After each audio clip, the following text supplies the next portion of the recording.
ये वादे तो हमारे भारत सरकार के प्रधानमंत्री मोदी जी भी किए थे। अब हम दूसरे को क्या कह सकते हैं। नमस्कार, आप देखें लाइव टीवी इंडिया और मैं आपके साथ जुनेद अंसारी। हम बिहार में घूम रहे हैं और बिहार के जनता के असल मुद्दे क्या है वो जानने की कोशिश कर रहे हैं। हालांकि जो सत्ताधारी पार्टी है उनकी तरफ से भी कई सारी योजनाएं घोषणा की जा रही है, चाहे महिलाओं को 10,000 देने की बात हो, चाहे 5,000 रुपये कपड़े बनाने के लिए मजदूरों को देने की बात हो, चाहे रोजगार की बात हो, चाहे सत्ता में धारी एनडीए से भ्रष्टाचारी जो घुसपैठियों की बात हो, और एक तरह और बात है कि युवा बेरोजगारों को 1,000 रुपये देने की बात हो। इन सब बातों पे जोर दिया जा रहा है। तो दूसरी तरफ पार्टियां जो हैं पलायन और रोजगार शिक्षा की बात कर रही है, चाहे वो प्रशांत किशोर हो, चाहे इंडिया गठबंधन हो। वोट चोरी का भी मुद्दा है। लेकिन अभी जो हम मौजूद हैं ये भभुआ जिला लगता है और रामगढ़ विधानसभा है। बारिश हो रही है और यहाँ से जनता से बातचीत करेंगे। बारिश हो गई तो यहाँ पे हम एक जगह रुके, एक घर है यहाँ पे, और इनसे भाई साहब से बातचीत करेंगे कि आखिर ये सब जो मुद्दे जो मैंने जिक्र करे, इन मुद्दों का कितना असर बिहार चुनाव में, और सबसे बड़ी बात कि जनता के दिल में कितना असर पड़ रहा है। क्या नाम भैया आपका? मेरा नाम शशिकांत सिंह, रामगढ़ विधानसभा से। जी, पहला ये है कि जिस तरह इतने सारे योजनाएं नीतीश सरकार दे रही है, एनडीए सरकार दे रहा है, प्रधानमंत्री भी आए, वो बोल रहे हैं 75 लाख महिलाओं को हमने 10,000 रुपये दे दिए। कितना फर्क इस बात का पड़ रहा है अब बिहार चुनाव में? नहीं, प्रधानमंत्री जी हमारे बहुत सारी घोषणा किए हैं, बहुत सारी घोषणा धरातल पर आया है, बहुत सारी घोषणा धरातल पर नहीं आया हुआ है। अभी रोजगार का मुद्दा के देख लीजिए, बहुत सारे लड़का पढ़ लिख कर बेरोजगार घूम रहे हैं, जो कि हमारे प्रधानमंत्री जी जितना नौकरी रोजगार देने के लिए कहें उतना उपलब्ध नहीं हुआ है, धरातल पर अभी नहीं उपलब्ध हुआ है। रह गई बात हमारे बिहार सरकार की, जो कि केंद्र सरकार और बिहार सरकार डबल इंजन की सरकार है, बिहार की सरकार है और चल रहा है। एक तरह से हम एक सिस्टम को मैं बात कर देता हूँ स्वास्थ्य विभाग के बारे में लेकर। स्वास्थ्य विभाग में अभी हम देख रहे हैं कि ठीक ढंग से काम नहीं हो रही है। पहला चीज कि 102 एम्बुलेंस में जो कर्मचारी काम कर रहे हैं वो ठेका प्रथा पर काम कर रहे हैं, जो कि सरकार को चाहिए कि जो कर्मचारी यहाँ पर काम कर रहे हैं एम्बुलेंस में उसको हम नियमित रूप से काम कराएं या उनको परमानेंट सर्विस दिलाएं।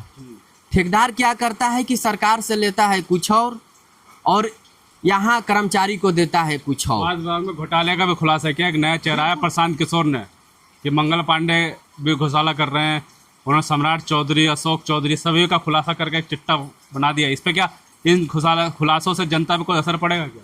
नहीं, ये तो जनता सब देख रही है, हम भी देख रहे हैं, आप भी देख रहे हैं। प्रशांत किशोर जी क्या कह रहे हैं ये सब कोई देख रहा है, ये बताने की जरूरत नहीं है। बोल रहे हैं या झूठ बोल रहे हैं? ये तो अब उन लोग का जो पेपर वाइज काम चल रहा है, अब उन लोग खुद अपना बताएंगे कि हम क्या है क्या नहीं है। अब इसके बारे में मैं विस्तृत नहीं जाएंगे। जनता को लग रहा है कि घोटाले हुआ है? जनता अभी इंटरनली चीज नहीं जान रही है। बाहर से लग रहा है क्या? बाहर से जो मीडिया हम देख रहे हैं, आप देख रहे हैं, जैसा आपको अनुभव हो रहा है वैसे सबको अनुभव लग रहा है कि ऐसा हो रहा है। लेकिन हम लोग खास तौर पर धरातल पर हैं, किसान ही हैं, तो इस सब कुछ को देख रहे हैं। और हम लोग का जो धान गेहूं का फसल हो गया, उसको जितना मेहनत से किसान उपज करते हैं उतना ठीक ढंग से उनका मूल्य नहीं मिल पाता है, दाम नहीं मिल पाता है, दाम नहीं मिल पाता है। ये तो पहला पॉइंट हो गया। ये पहला पॉइंट हो गया। बिल्कुल जी, ये पहला पॉइंट हो गया हम लोग का किसान के लिए। अब जैसे जो नया चेहरा है प्रशांत किशोर, इनकी बात इसलिए कर रहा हूँ कि चर्चा है क्या प्रशांत किशोर की चर्चा?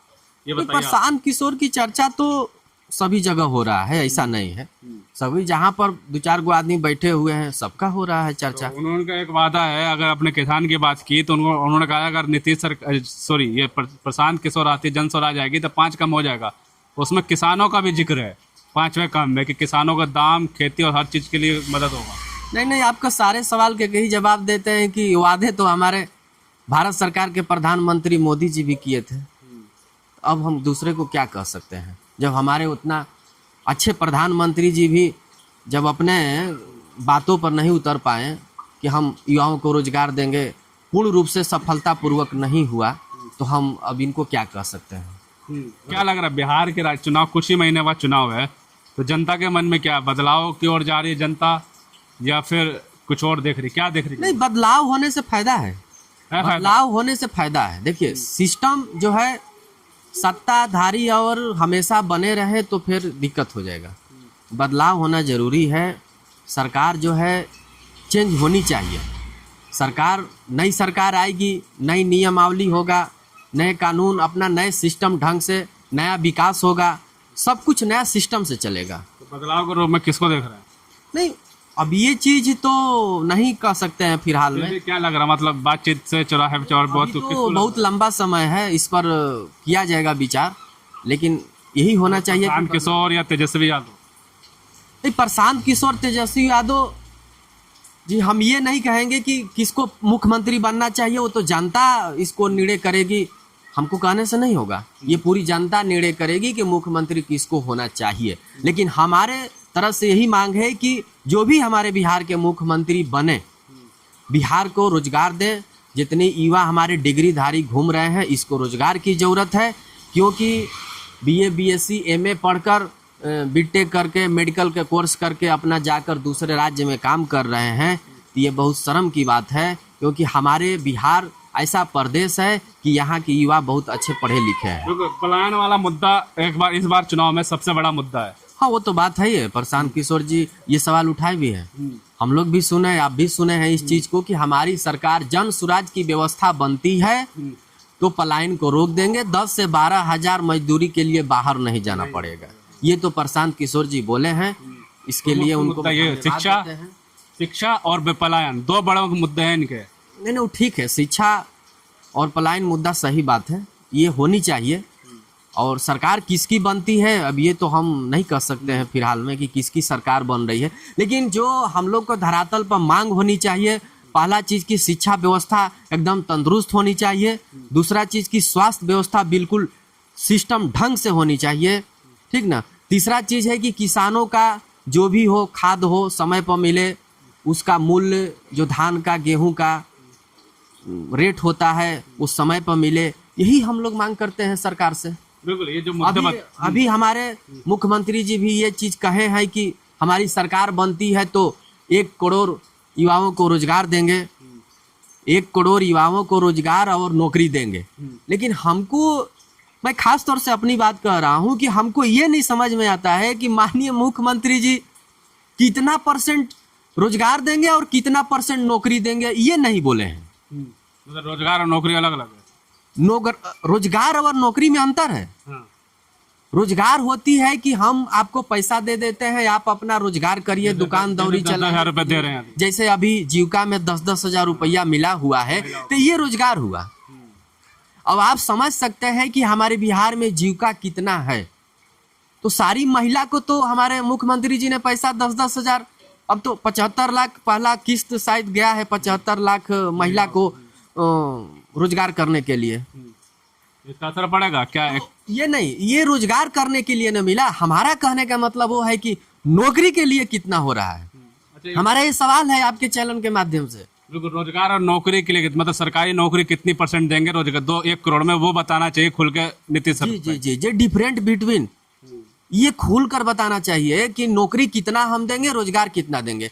अब फिर अभी तो आप देख रहे हैं कि 20 साल से हमारे माननीय मुख्यमंत्री जी का ही, नीतीश कुमार जी का ही सरकार चली आ रही है। कितना रोजगार दिए हैं? कितना रोजगार दिए हैं? कितना दिए हैं? अब तो ये आप भी देख सकते हैं और हम भी देख सकते हैं कितना रोजगार दिए हैं, ये तो सबको पता है। अभी देखिए बिहार SSC का मैं वैकेंसी की बात कर रहा हूँ। बिहार SSC वैकेंसी बहुत पहले ही निकाला गया था, 10,000 की बहाली। उसको फार्म भरवा दिया गया था, फार्म भरवाकर साइट को क्लोज कर दिया गया था। लेकिन चुनाव जब आया फिर से उसी वैकेंसी को फिर से रीस्टार्ट कर दिया गया है। मतलब चुनावी मुद्दे मतलब 20,000 रुपए दिए हैं तो क्या जय हो रही है नीतीश कुमार की? मैं आ रहा हूँ, लेकिन ये 20,000 रोजगार हमारे मुख्यमंत्री जी अभी नौकरी के लिए बिहार SSC के तहत निकाल दिए। लेकिन ये 10,000 जो फार्म भर के सब लड़का तैयारी कर रहा है, ये एग्जाम हो जानी चाहिए, अभी तक हो जाना चाहिए था, तब ये दोबारा बहाली निकलना चाहिए। लेकिन चुनावी मुद्दा है, चुनावी मुद्दा में वैकेंसी निकल रही है, युवा सब फार्म भर रहे हैं। 10,000 का कितना असर है? जय जय कर रही हैं क्या महिलाएं? नीतीश तो महिलाएं में जय जय है। 10,000 मिला है रोजगार करने के लिए, तो बहुत से सारी महिलाएं खुश है। फाइनली क्या चाहते हैं, बिहार में बदलाव हो? नहीं, बिहार में तो बदलाव बहुत जरूरी है। बदलाव ही विकास होती है। बदलाव ही विकास। ये आप भी जान रहे हैं कि बदलाव ही सबसे विकास होती है। और मैं खास तौर से अपने रामगढ़ के लिए मैं बोलूंगा कि हमारे रामगढ़ में एक मेडिकल कॉलेज की जरूरत है, एक इंजीनियरिंग कॉलेज की जरूरत है। ये शिक्षा, हमारे रामगढ़ एक शिक्षा की हब मानी जाती है, और शिक्षा के हब तभी होगा कि जब तक से हमारा अच्छे से अच्छे कॉलेज नहीं बन जाएगी। और रामगढ़ में अभी तक से एक यूनिवर्सिटी नहीं है, रामगढ़ में यूनिवर्सिटी होनी चाहिए। मैं ये सरकार से मांग करता हूँ। रामगढ़ में कौन मजबूत लगता है आपको? नहीं, रामगढ़ में तो जो भी प्रत्याशी है सब अपने रूप में ठीक ठाक है। किसका क्षेत्र माना जाएगा ये? अब ये मैं नहीं बता सकता हूँ कि किसके। आरजेडी का गढ़ है, बीजेपी का गढ़ है, बीएसपी का गढ़ है, या किसका है? नहीं, अपने आप के लिए सब कोई काम करता है, अपने आप के लिए सब है। एक सब पार्टी का गढ़ लड़ नहीं रहे हैं, नहीं सब लड़ रहे हैं, उसमें एक दिक्कत पार्टी का गढ़ नहीं है। नहीं, सब अपना लड़ रहा है, सब तैयारी कर रहा है, और सब लोग विकास करते चलिए, हैं। ठीक अब रही बात कि जनता जनार्दन अपना फैसला करेगी कि सरकार किसकी। मुद्दों पे बात करी, बिल्कुल साफ तौर पे बिहार में जहाँ मैं घूम रहा हूँ सबसे बड़ा मुद्दा इस टाइम एक ही नज़र आ रहा है, शिक्षा और पलायन। लेकिन ये तो आने वाला वक्त ही बताएगा कि बिहार की जनता शिक्षा और पलायन में वोट करती है या नहीं करती है, या फिर से जातिवाद की जो कहा जाता है बिहार में एक जातिवाद की राजनीति हावी रहती है, उसका असर होगा या नहीं होगा, या जो योजनाएं लगातार नीतीश सरकार दे रही है, एनडीए सरकार दे रही है, उस पर जनता वोट करेगी। ये तो आने वाला वक्त ही बताएगा। तब तक के लिए धन्यवाद।